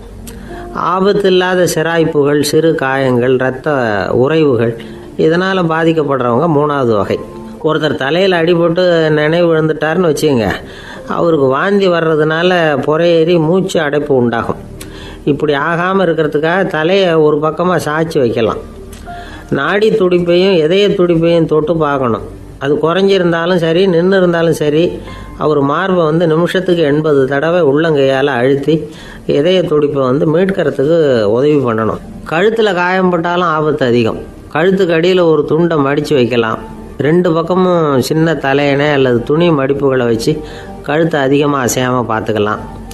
முதுகெலும்பு முறிஞ்சிருக்குமோ அப்படிங்கிற சந்தேகம் இருந்ததுன்னா அவரை அதிகமாக அசைய விடக்கூடாது. அதிகமாக அசைஞ்சால் தண்டு இடத்துல பாதிப்பு ஏற்பட்டு கை கால் விளங்காமல் போயிடும். அவரை ஒரு கனமான போர்வை இல்லைன்னா பாயில் படுக்க வச்சு 4 பேர் மெதுவாக தூக்கி மருத்துவ உதவிக்கு அனுப்பி வைக்கலாம். கையெலும்பு முறிஞ்சிருந்தால் முறிஞ்ச பாகத்தை உடம்போடு சேர்த்து அசையாமல் கட்டி போடலாம். கால் எலும்பு முறிஞ்சிருந்தால் மற்ற காலோடு சேர்த்து கட்டி போடலாம். முறிஞ்ச பாகம் தொங்காமல் பார்த்துக்கணும். அப்போ தான் வீக்கம் உண்டாகாமல் இருக்கும். வெட்டு காயம், குண்டடிப்பட்ட காயம், இதிலெல்லாம் இரத்தப்போக்கு அதிகமாக இருக்கும். ரத்தம் வெளியேற ஆபத்து அதிகம். சுத்தமான துணியை பல மடிப்புகளை மடித்து காயத்தின் மேலே வச்சு அழுத்தமாக ஒரு 10 நிமிஷம் பிடிச்சிக்கணும். ரத்தம் நின்ன உடனே காயத்துக்கு கட்டு போடலாம். சில சமயம் காயம்பட்ட பாகத்தை உயரமாக தூக்கி பிடிச்சிக்கிட்டா தான் ரத்த கசிவு நிற்கும். இந்த விவரங்களையெல்லாம் கொஞ்சம் மனசில் வாங்கி வச்சுக்கிட்டோம்னா சமயத்தில் உதவும். ஏன்னா இந்த காலத்தில் விபத்து எந்த ரூபத்தில் எப்போ வரும்னு யூகிக்கவே முடியல. நண்பர் ஒருத்தர் சொன்னார், நேற்றுக்கு பாருங்கள் சார், என் கண்ணு முன்னாடியே ஒரு சின்ன விபத்து நடந்ததுன்னார். என்னன்னு விசாரித்தோம். ஒரு பஸ்ஸில் வந்துக்கிட்டு இருந்தேன். அந்த பஸ்ஸில் பின்பக்கம் படி ஓரமாக நின்றுக்கிட்டு இருந்த ஒருத்தர் ரோட்டில் விழுந்துட்டார். டிரைவர் அதை கவனிக்கலை, நிறுத்தாமல் அவர் பாட்டுக்கு போகிறாருனார். கண்டக்டர் உடனே விசில் கொடுத்து பஸ்ஸை நிறுத்த வேண்டியது தானே அப்படின்னோம். அதுதான் சார் முடியாமல் போச்சுன்னார் அவர். ஏன்னு கேட்டாங்க. தவறி கீழே விழுந்ததே அந்த கண்டக்டர் தான் சார் அப்படிங்கிறார்.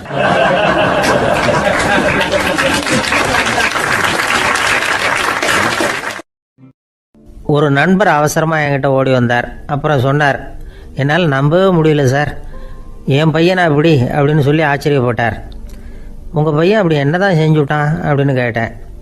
என்னால் முடியாத ஒரு காரியத்தை அவன் செஞ்சுட்டான் சார் அப்படின்னார். அது என்னன்னு தான் சொல்லுங்களேன். என்ன 5வது வகுப்பில் அவன் ஒரே தடவையில் தேறிட்டான் சார்.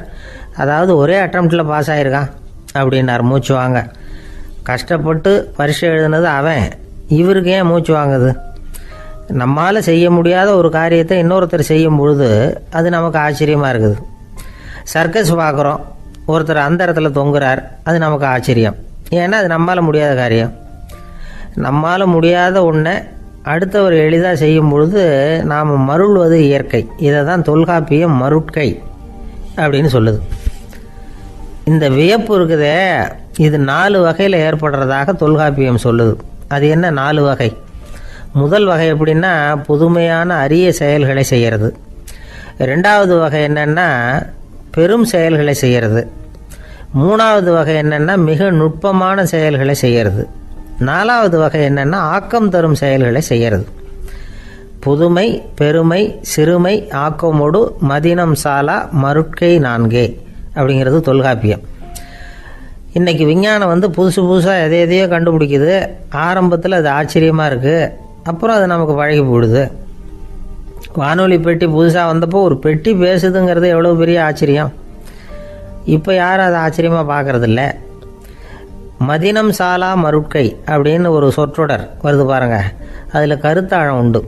எதை பற்றியும் போதுமான அளவு புரிந்து கொள்ளாத போது ஒருத்தர் ஆச்சரியப்படுறார். புரிந்து கொண்ட பிறகு ஆச்சரியம் மறைஞ்சு போடுது. மிக நுட்பமான செயல்களும் நம்ம ஆச்சரியப்பட வைக்கும். ஒரு அரிசியில் ஒரு திருக்குறள் எழுதி காட்டுறாங்க, ஒரு முட்டை ஓட்டுக்குள்ளே ஓவியம் தீட்டி காட்டுறாங்க. கருங்கல் சிற்பங்களில் எவ்வளவு நுட்பமான வேலைப்பாடுகளை எல்லாம் பார்த்து ஆச்சரியப்படுறோம். இது மாதிரி ஆக்கப்பூர்வமான அரிய செயல்களை செய்கிறது கூட வியப்பை உண்டு பண்ணும். குப்பை கூலங்களை கூட வாழ்க்கைக்கு பயன்படுகிற பொருளாக மாற்றுகிறவர்கள் இருக்காங்க. அவர்களுடைய செயல் வியப்பு அளிக்குது. இடைக்காட்டு சித்தர் பாடின 30 நூலில் வர்ற ஒரு பாடல், ஆற்றல் பிறர் அறிதலின் அகம் கிளர்வு உறுதலின் கற்று அறி பாணர் கெழுமிய கோடலின் தோற்றம் உருகவே போற்றல் சால் வியப்பே.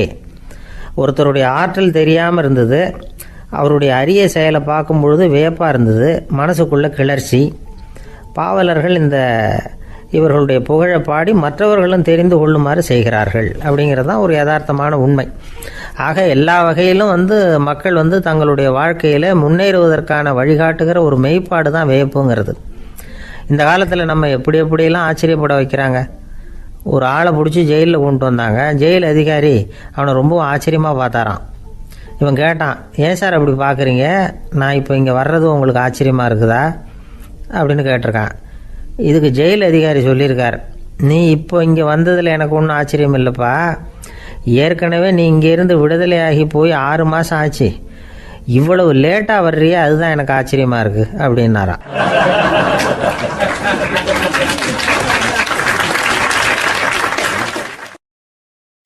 ஆஃபீஸை முடிஞ்சு வீட்டுக்கு போகிற சமயத்தில் ஒருத்தர் கடைக்கு போய் ஸ்வீட் வாங்கினார்.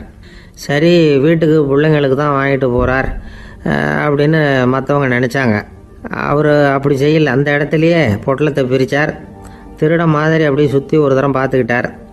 யாரும் தெரிஞ்சவங்க இல்லைங்கிறத முடிவு பண்ணிவிட்டு அவசரமாக அதை அப்படியே போட்டு முழுகிவிட்டு கையை தொடச்சிக்கிட்டு நல்ல பிள்ளை மாதிரி நடந்து போக ஆரம்பிச்சிட்டார். அவர் யாருன்னா, அவரோட பிரச்சனை எல்லாருக்கும் தெரியாது, சில பேருக்கு தான் தெரியும். அதாவது அவர் உடம்பில் சர்க்கரை இருக்குதுன்னு டாக்டர் சொல்லிவிட்டாராம். அதனால் வீட்டில் சர்க்கரையே இவர் கண்ணில் காட்டுறதில்ல.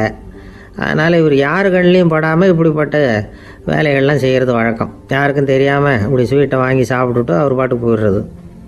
இப்படிப்பட்டவங்களுக்கெல்லாம் கொஞ்சம் ஆறுதலான தகவல் இன்றைக்கி. அது என்னென்னா, நாம் சாப்பிட்ற சர்க்கரைக்கும் நம்ம உடம்பில் உள்ள சில கோளாறுகளுக்கும் அப்படி என்ன தான் சம்மந்தம் இருக்குது. இதை பற்றி சமீபத்தில் சில ஆராய்ச்சிகள்லாம் நடந்திருக்குது. ஏன்னா சர்க்கரைன்னாவே விஷம் மாதிரி அதை பார்க்குறவங்களும் சில பேர் உண்டு. சின்ன பிள்ளைங்களுக்கு வயத்தில் பூச்சி உண்டாகிறதுலேருந்து பெரியவங்களுக்கு நீரிழிவு வர்ற வரைக்கும் எல்லாத்துக்கும் சர்க்கரை தான் காரணம்னு சொல்லிகிட்டு இருக்கிறோம். ஆனால் அந்த அளவுக்கு பயப்பட வேண்டிய அவசியம் இல்லை அப்படின்னு சொல்கிறாங்க. சர்க்கரை வியாதி, இருதய நோய், பித்த நீர்ப்பை நோய், இதெல்லாம் சில நோய்கள்லாம் நாம் சாப்பிட்ற சர்க்கரைக்கும் தொடர்பு இருக்குன்னு நினைக்கிறோம். ஆனால் அப்படி சம்பந்தம் உண்டுங்கிறதுக்கு போதுமான அளவுக்கு ஆதாரம் இல்லை அப்படிங்கிறாங்க ஆராய்ச்சியாளர்கள். ஒரே ஒரு சம்பந்தம் தான் உறுதியாக இருக்குதான். அதுவும் இந்த பல் சிதைவு அப்படின்னு இருக்கு இல்லையா, அந்த சர்க்கரை சாப்பிட்றதுக்கும் இந்த பல் சிதைவுக்கும் சம்மந்தம் இருக்குது அப்படிங்கிறத மட்டும் உறுதியாக சொல்கிறாங்க. சர்க்கரைன்னா நாம் சாப்பிட்ற ஜீனி மட்டும் இல்லை, பழம், காய்கறி, பால், தேன் இப்படி எல்லாத்துலேயும் அது இருக்குது. கேரட்டு கொடுக்குற சத்தில் 88% சர்க்கரை, ஆப்பிள் கொடுக்குற சக்தியில் 95% சர்க்கரை. இது ஜீனி சர்க்கரை, இது ஆப்பிள் சர்க்கரை அப்படிங்கிற வித்தியாசம்லாம் உடம்புக்கு கிடையாது. ரெண்டுமே உடனடியாக சக்தி கொடுக்குது. ஒரு ஸ்பூன் சர்க்கரையில் 16 கலோரி தான் சத்து இருக்குது. அதிகமாக சர்க்கரை சாப்பிட்டா நீரிழிவு வந்துருங்கிறது தப்பான ஒரு அபிப்பிராயம். டயபெட்டிஸுங்கிறது ஒரு மெட்டபாலிக் டிசார்டர், அவ்வளவுதான். அதாவது நாம் சாப்பிட்ற சர்க்கரையை நம்ம உடம்பு திறமையாக உபயோகப்படுத்திக்க முடியல அப்படின்னு அர்த்தம். அதனால தான் அதிகமாக இனிப்பு வேணாம்னு சொல்கிறோம். ஏற்கனவே உடம்பால் முடியாத ஒன்றை மறுபடியும் அது தலையில் சுமத்தி அதிகமாக வேலை வாங்க வேணாமே அப்படிங்கிறதுக்காக தான். ஆகாரத்தில் அதிகமாக சர்க்கரை இருந்தால் அதனால் உடனே சர்க்கரை வியாதி வந்துடும்ங்கிறதுக்கு விஞ்ஞான ரீதியாக போதுமான ஆதாரம் இல்லை. அதனால் எப்போவாவது அதிகமாக ஸ்வீட்டு சாப்பிட்டுட்டா ஐயோ அதிகமாக சாப்பிட்டோமோ என்ன பண்ண போகுது தெரியலையே அப்படின்னு நினச்சி மனசை போட்டு குழப்பிக்க வேண்டியதில்லை. பொதுவாக எதுவுமே அதிகமாக வேண்டாம், எல்லாம் சீராக இருந்தால் போதும். நீரிழிவுங்கிறது புதுசாக வந்துட்ட ஒரு நோய் இல்லை, ரொம்ப காலமாகவே இருக்கிற ஒன்று தான். நம்ம முன்னோர்கள் இதை மதுமேகம் அப்படின்னு சொல்லுவாங்க. அதை கட்டுப்படுத்துறதுக்கு அவங்களே சில வழிமுறையை சொல்லி வச்சுருக்கிறாங்க. அது என்னென்னா வேறு ஒன்றும் இல்லை, இந்த பாவக்காய், முள்ளங்கி, அருகம்புல், அவ்வளவுதான். வெள்ளை முள்ளங்கி இருக்குல்ல, அதை வாரத்துக்கு 3 நாள் சாப்பிட்டுக்கிட்டு வாங்க. நூலுக்கோல் ரொம்ப நல்லது. இல்லைன்னா முள்ளங்கி சாறு 1 ounce சாப்பிட்டுட்டு வரலாம். ரத்தத்தில் சேர்கிற சர்க்கரை அளவு இதெல்லாம் கட்டுப்படுத்துது. சிறுநீரில் காணப்படுகிற சர்க்கரை அளவையும் சமநிலைப்படுத்துது. தினமும் ஆகாரத்தில் கோதுமை, கேழ்வரகு, வெந்தயம், கருவேப்பிலை, சோயாபீன்ஸ் எது கிடைக்குதோ சேர்த்துக்கலாம். இப்படிலாம் செஞ்சுக்கிட்டு வந்தால் அப்புறம் வீட்டுக்கு தெரியாமல் கடையில் போய் நின்றுக்கிட்டு ஸ்வீட் வாங்கி திருட்டுத்தனமாக சாப்பிட வேண்டிய அவசியமே உங்களுக்கு வராது. 2 ஆசாமிகள் கடற்கரையில் உட்காந்து சாவகாசமாக பேசிக்கிட்டு இருந்தாங்களாம். ஒருத்தர் சொன்னார், இன்னொருத்தருக்கு தெரியாமல் ஸ்வீட்டு சாப்பிட்றதே எப்பவும் இடைஞ்சல் தான் சார். நேற்றுக்கு பாருங்கள் அப்படி தான் சாப்பிட்டுக்கிட்டு இருந்தேன், வீட்டுக்காரி கண்ணில் போட்டுவிட்டுது, அதுக்கப்புறம் ஒரே ரகலையாக போச்சு அப்படின்னாரா. எனக்கு கூட அப்படி தான் சார் ஆகிட்டுது, ஒரே ரகலை அப்படின்னாரா இன்னொருத்தர். நீங்கள் சாப்பிட்டதும் உங்கள் வீட்டுக்காரங்க கண்ணில் போட்டுவிட்டுதா சார் அப்படின்னு கேட்டிருக்காரு இவர். அதுக்கு அவர் சொன்னாராம், அப்படி இல்லை சார், கடைக்காரர் கண்ணில் போட்டுவிட்டுதோ, நான் அவருக்கு தெரியாமல் அந்த ஸ்வீட்டை அவர் கடையிலேருந்து எடுத்திருந்தேன் அப்படின்னு விளக்கம் கொடுத்தாராம் இந்த ஆள்.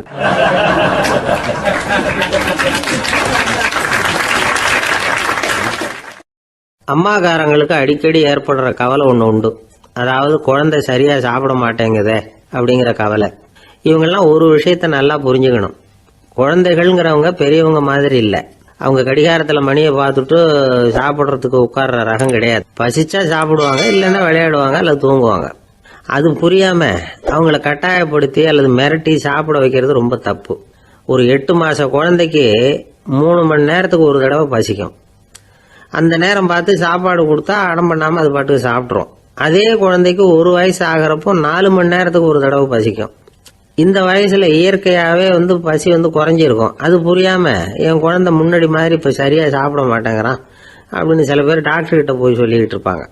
இன்னொரு விஷயம், ஒரு குழந்தைக்கு வயசு அதிகமாகிற வேகத்துக்கு உடம்பு எடையும் அதிகமாகிக்கிட்டே போகாது. உடம்பு எடை அதிகமாகிற வேகம் குறைஞ்சிக்கிட்டே வரும். 6 மாத குழந்தைக்கு ஒரு வாரத்தில் 150 கிராம் எடை கூடும். ஒரு வயசில் வாரத்துக்கு 71 கிராம் எடை கூடும்.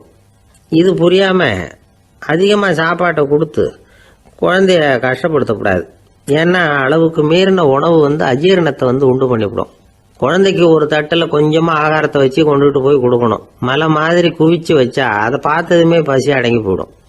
அடித்து மிரட்டி பயமுறுத்தி குழந்தைய சாப்பிட வைக்கிற பழக்கம் இருக்குது பாருங்க, அதுக்கு ஃபுட் ஃபோர்ஸிங் அப்படின்னு பேர். இப்படி பண்ணினா குழந்தைக்கு சாப்பாட்டில் விருப்பம் குறைஞ்சிரும், அதை கண்டாவே வெறுக்க ஆரம்பிச்சிடும். அது மாதிரி உளம் சார்ந்த பசி குறைவு, சைக்கோஜெனிக் அனோரெக்சியா, அது ஏற்படுமா. சாப்பாடுங்கிறதே ஒரு தண்டனை மாதிரி தோணும். குழந்தைகளுக்கு பிடிச்ச மாதிரியான ஆகாரத்தை கொடுக்கணும். சத்து அதிகம் இருக்குங்கிறதுக்காக அதுக்கு பிடிக்காத ஆகாரத்தை கொடுத்து கட்டாயப்படுத்தக்கூடாது. குழந்தைகளுக்கு 2 வயசு ஆகிறப்போ இயற்கையாகவே எதிர்மறை குணம் உண்டாகும். அதாவது அந்த எதிர்மறையாக பேசுறது. இது மாதிரி சமயங்களில் நாம் என்ன சொல்கிறோமோ அதுக்கு நேர்மாறாக நடந்துக்கும். ஏட்டிக்கு போட்டி, சாப்பிட சொன்னால் விளையாட போவோம், விளையாட சொன்னால் சாப்பாடு கேட்கும். இதை புரிஞ்சுக்கிட்டு நடந்துக்கணும்.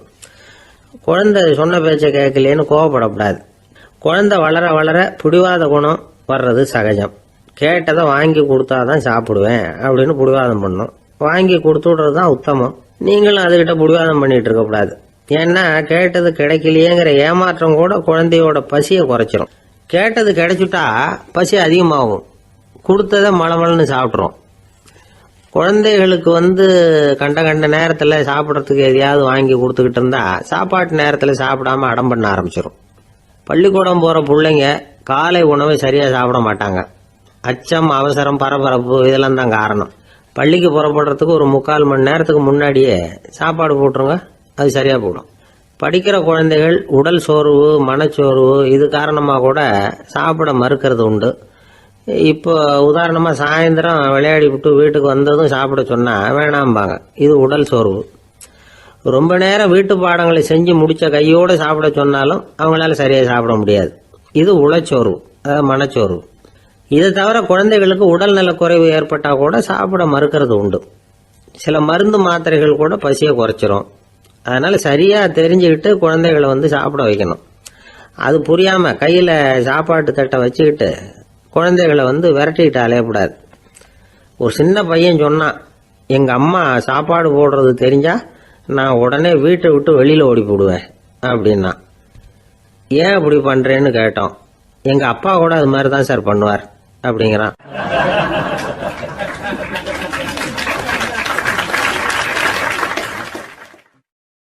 ஒரு அரசனும் அமைச்சரும் ஒரு நாள் ரொம்ப சாவகாசமாக பேசிக்கிட்டு இருந்தாங்களாம். அரசன் அமைச்சரை பார்த்து ஒரு கேள்வி கேட்டிருக்கார். ஏங்க அமைச்சரே, ஆசை இல்லாத ஒரு மனுஷனால இருக்க முடியுமா அப்படின்னு. ஏன் முடியாது, துறவி அப்படிங்கிறவங்கெல்லாம் அப்படிப்பட்டவங்க தானே அப்படின்னாராம் அமைச்சர். அவங்கெல்லாம் உண்மையிலேயே ஆசையை விட்டவங்க தானா அப்படின்னு கேட்டாராம் ராஜா. அப்படிதான் இருக்கணும் அப்படின்னாராம் அமைச்சர். அப்படின்னா ஆசையே இல்லாத ஒரு உண்மையான துறவியை நான் பார்க்கணுமேன்னார். அது என்ன பிரமாதம், அதுக்கு நான் ஏற்பாடு பண்ணுறேன் அப்படின்னுட்டார் இவர். சொல்லிவிட்டு உடனே புறப்பட்டு போனார். அங்கே எங்கே தேடினார். அப்புறம் தான் அவருக்கு புரிஞ்சுது உண்மை துறவியை கண்டுபிடிக்கிறது எவ்வளவு கஷ்டமான காரியம்னு. இருந்தாலும் ராஜா கிட்ட சொல்லியாச்சே, உண்மை துறவியை காட்டுறேன்னு. இப்போ என்ன பண்ணுறது? ராஜா கிட்ட சொன்னபடி நடக்கலைன்னா அவருக்கு கோபம் வந்துடும். அமைச்சர் ஒரு யோசனை பண்ணார். அவருக்கு ஒரு வழி தெரிஞ்சுது. அதுதான் சரின்னு முடிவு பண்ணார். அதாவது அந்த ஊரில் அவருக்கு தெரிஞ்ச நாடக நடிகர் ஒருத்தர் இருக்கிறார், நல்லா நடிப்பார். அவரை போய் பார்த்தார். இதை பாருப்பா, எனக்காக நீ ஒரு காரியம் செய்யணும்னார். என்னன்னு கேட்டார் அவர். நீ ஒரு துறவி மாதிரி கொஞ்ச நேரத்துக்கு நடிக்கணும். ராஜா உன்னை பார்த்துட்டு போகிற வரைக்கும் நடி, அது போதும். அதுக்காக உனக்கு 10,000 ரூபா தரேன் அப்படின்னார். அவர் எந்த காலத்தில் இவ்வளவு பணத்தை மொத்தமாக பார்த்துருக்கார். அதனால் உடனே சரின்னு ஒத்துக்கிட்டார். அமைச்சர் அரண்மனைக்கு திரும்பி வந்தார். என்ன அமைச்சரே, இன்னுமா ஒரு உண்மையான துறவி கிடைக்கலன்னார். உண்மையான துறவி ஒருத்தரை இப்போ தான் கொஞ்ச நேரத்துக்கு முன்னாடி பார்த்து பேசிவிட்டு வர்றேன்.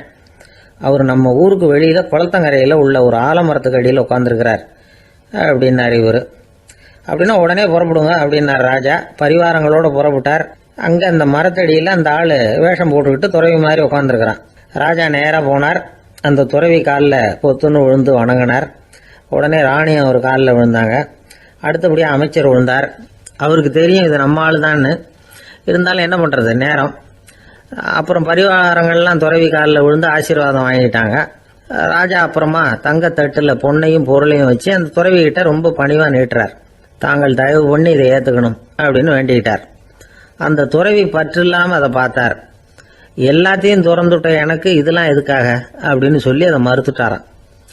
ஆஹா, உண்மையான துறவியை பார்த்துட்டோம் அப்படிங்கிற ஆனந்தம் அரசருக்கு. ரொம்ப நிம்மதியாக திருப்தியாக திரும்பி வந்தார் அரண்மனைக்கு. அதுக்கப்புறம் அமைச்சர் யாருக்கும் தெரியாமல் அந்த துறவிகிட்ட ஓடினார். சொன்ன பிரகாரம் பணத்தை நீட்டினார். இந்தப்பா, நான் உங்ககிட்ட சொன்னபடி 10,000 ரூபா பணம் எடுத்துக்கோ அப்படின்னார். அந்த ஆள் ராஜா கிட்ட சொன்னது மாதிரியே எல்லாத்தையும் திறந்துவிட்ட எனக்கு இதெல்லாம் எதுக்காக, வேணாம் அப்படின்னு விட்டாரான். நடித்த வரைக்கும் போதும்ப்பா, இனிமேல் இந்த நாடக வசனம்லாம் வேணாம், வேஷத்தை கலைச்சிரு, பணத்தை வாங்கிக்கொண்டார். இல்லைங்க, இது வேஷம் இல்லை, இது வசனமும் இல்லை, இது உண்மை. கொஞ்ச நேரம் துறவி மாதிரி நடித்ததுக்கே இந்த தேசத்து ராஜா, ராணி, அமைச்சர், பரிவாரங்கள் எல்லாம் என் காலில் விழுந்து வணங்குறாங்க. அப்படின்னா உண்மையான துறவியா இருக்கிறது எவ்வளவு பெருமையான விஷயம். நான் உண்மையான துறவியா ஆக போறேன், அப்படி முடிவும் பண்ணிட்டேன் அப்படின்னார் அந்த நடிகர். வேஷம் கூட எப்படிப்பட்ட விளைவுகளை உண்டு பண்ணுது பார்த்தீங்களா. நம்மால் ஒருத்தன் ரொம்ப வசதியாக தான் இருந்தான். ஒரு நாள் அவன் சொத்து பூரா திருட்டு போட்டுது. அதுக்கப்புறம் இவன் துறவி மாதிரி ஆயிட்டான். ஊர் ஊரா சுத்தினான். ஒரு குருநாதரை தேடி கண்டுபிடிச்சான். அவர்கிட்ட சீடனா சேர்ந்துக்கிட்டான். அவனை பார்த்து ஒருத்தர் கேட்டார், நீ உண்மையான சீடன் தானான்னு. இல்லைங்க, சீடன் மாதிரி நடிச்சுக்கிட்டு இருக்கிறேன் அப்படின்னா. அது குரு துரோகம் இல்லையா அப்படின்னு கேட்டார் அவர். இல்லைங்க, நான் பண்ணது குரு துரோகம் இல்லை, என் குரு பண்ணது தான் துரோகம். என்னுடைய பணத்தை கொள்ளையடிச்சது இவர் தான். அதை எங்க வச்சிருக்காருன்னு கண்டுபிடிக்கிறதுக்காக தான் இவர்கிட்ட வந்து சீடனா சேர்ந்துருக்கிறேன் அப்படின்னானா.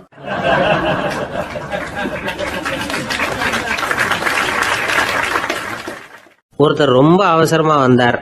சார், மனுஷன் நிம்மதியா இருக்கிறதுக்கு என்ன வழின்னு கேட்டார். சீக்கிரமா ஒரு கல்யாணத்தை பண்ணீங்க, எல்லாம் சரியா போடும் அப்படின்னோம். அவர் ஒரு மாதிரியா பார்த்தார். ஏற்கனவே எனக்கு கல்யாணம் ஆயிட்டுது சார், அதனால தானே நிம்மதியா இருக்கிறதுக்கு வழி கேட்கறேன் அப்படின்னார். சரி, இவர் ஒரு மாதிரியான கேஸ் அப்படின்னு நினைச்சுக்கிட்டு நம்மகிட்ட இருந்த ஒரு சின்ன புத்தகத்தை அவர்கிட்ட தூக்கி கொடுத்தோம். இதை படிச்சு பாருங்கன்னு. கல்யாணத்துக்கு பிறகும் சந்தோஷமா இருக்கிறதுக்கு என்ன வழி அப்படிங்கிற கேள்விக்கு அந்த புத்தகத்துல விளக்கம் இருந்தது. கணவன் மனைவிக்குள்ள சிக்கல் வராம இருக்கிறதுக்கு அதுல சில வழிகளை சொல்லி கொடுத்துருக்குறாங்க. அதெல்லாம் என்னென்ன அப்படிங்கறத இப்ப பார்க்கலாமா. குடும்பம்னு இருந்தா கோபம் வரதான் செய்யும். அது வந்துட்டு போகட்டும், பரவாயில்ல. ஆனா அந்த கோபம் ஒரே நேரத்துல ரெண்டு பேருக்கும் வந்துடாம பாத்துக்கணும். ஒரு சமயத்துல யாராவது ஒருத்தர் தான் கோபப்படணும், அடுத்தவங்க அமைதியா இருக்கணும். அதுக்கப்புறம் இவர் அமைதியான உடனே அவங்க ஆரம்பிச்சுக்கலாம். கோபமா ஏதாவது சொன்னா உடனே கோபமா பதில் சொல்லக்கூடாது. கொஞ்சம் பொறுத்து கோபம் தீர்ந்த உடனே அந்த பதில சொல்லலாம். அப்போ பதில் கோபமா இருந்தா கூட அது அவ்வளவு பெருசா தெரியாது. அற்ப விஷயத்துக்கெல்லாம் காய்ச்சி மூச்சுன்னு கத்திட்டு இருக்கக்கூடாது. உங்க ரெண்டு பேருக்குள்ள ஒரு தர்க்கம் ஆரம்பம் ஆயிட்டுதுன்னு வச்சுக்கோங்க. கடுமையா ரெண்டு பேரும் விவாதம் பண்றீங்க. உங்கள ஒருத்தர் இதுல ஜெயிக்கணும்னா அது நீங்களா இருக்க வேணாம், அடுத்தவங்க ஜெயிக்கிறதுக்கு நீங்க துணையா இருங்களேன். அப்படின்னா நீங்க கொஞ்சம் விட்டு கொடுக்கணும், அவ்வளவுதான். ஏதாவது குத்தம் சொல்லணுமா, செஞ்ச தப்ப சுட்டி காட்டணுமா, விமர்சனம் பண்ணணுமா, பண்ணுங்க, வேணான்னு சொல்லல. ஆனா சொன்னதை அப்படி சொல்றத கொஞ்சம் அன்பா இதமா சொல்லுங்க. எப்போ நடந்த தவறுகளை எல்லாம் இப்போ போய் மறுபடியும் ஞாபகப்படுத்திட்டு இருக்க வேண்டாம். நான் அப்பவே சொன்னேன் இந்த புடவை வேணாம்னு, நீங்க தான் கேட்கல, இப்ப பாருங்க கிழிஞ்சு போச்சு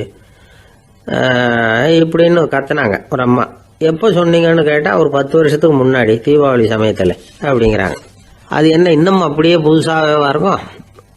உங்களுக்கு அவர் தான் பெருசு, அவருக்கு நீங்க தான் பெருசு. அதை விட இந்த உலகத்துல வேற எதுவும் முக்கியம் இல்லைன்னு நினைக்கணும். நீ தான் என்னுடைய உலகம்னு எத்தனை தடவை சொல்லியிருப்பீங்க. அதெல்லாம் வெறும் வசனமா போயிடக்கூடாது. ஏதாவது ஒரு பிரச்சனையை பத்தி கடுமையா விவாதம் பண்ணிட்டு இருக்கீங்க, அதை அப்படியே பாதியில விட்டுட்டு படுக்கைக்கு போயிடக்கூடாது. சொச்சத்தை நாளைக்கு பேசிக்கலாம்னு. அப்படி போனா தூக்கம் வராது. பிரச்சனையை ஒரு முடிவு பண்ணிக்கிட்டு அதுக்கப்புறமா தூங்க போகணும்.